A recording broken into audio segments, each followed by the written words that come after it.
po jako akawuwo welalikuvuwa bungi wabikana kubwebuzo oba aliddawo. Josephat Mpagi ow'emyaka 30 omutuuze w'ebuziga mu gombola y'e Makindye era nga yakulira eddwaliro lya Mariana Medical Center erisangibwa ekigogwa mu gombola y'e Gombe mu district y'e Wakiso yeeyaliikiriza abooluganda oluvannyuma lw'okumala ennaku 3 nga talabikako. Nga batugamba yagudde eddalu abasirikale kati oyo n'akola ki n'agendayo.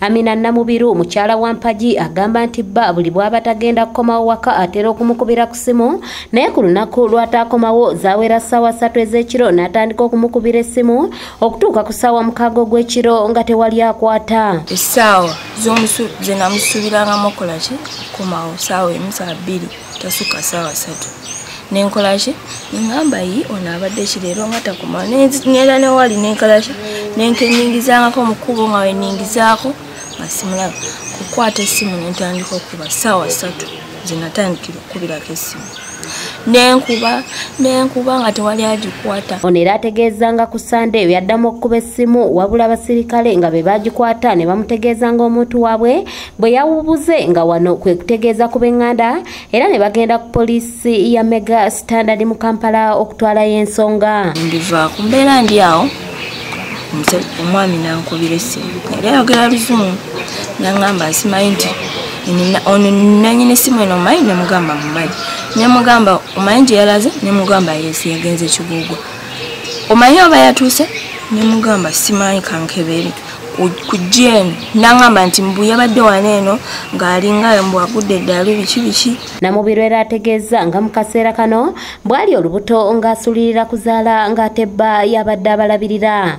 Zuno ndi lubuto ndi kumpi na kuzaala simanyi oba agenda komawo nina omwana omuto yabadde atuliisa wano waka kati saa zino simanyi kigenda maazi kigenda kudda kubanga kati tusaba busambi. Kyamulabi Topista nga ye maama wa Mpagi ategeeza nga mutabani bwe bw'atalina buzibu bwonna era nga abamu bye bagamba nti yandiba yagudde eddalu abiwakanyiza. Ne bamugamba nti nanyina essimu eno omumanyi ko ye nti yagudde eddalu bamutuleetedde wano ng'agudde eddalu abatakisi. Omuzirakisa yenna abamutulabiddeko takuba wabanga omutwe eddala mukyamu takola ki takuba. Alexander Mponye nga ye yasembayo okwogerako n'Empagi ategeeza nga bwe yawukana naye ng'amugambye nga bw'agenda okutwala omwana ku ssomero naye kyamwewunyisiza ate okulaba nga yabuze kintu kye bagamba nti wandiba nga waliwo abantu abamutwala. Kubanga eyo gyenkola naye gyakola naŋŋamba akasita ndi mukubo nkola ki nzijeeyo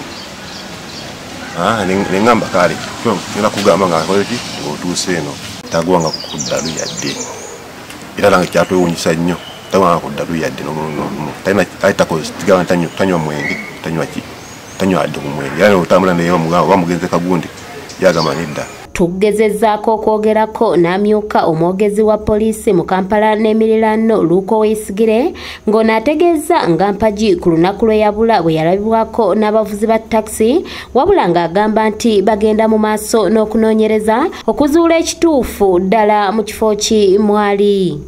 Kituufu twafuna omusango guno ku Sande newedde era okugufuna kyaviira ku b'eŋŋanda okubaako omuntu eyali ayogeddeko ne osi ng'abamanyi n'abategeeza nti omuntu wamwe gwe munoonya Mpagi ate yatuukako ku poliisi eya Old Park. Kigambibwa nti atera okuba ne stress ye ng'omuntu ekyo nakyo twakitegedde oluvannyuma. Ajje Samuel yakusakidde eggulire lino ku lwa ABS Television.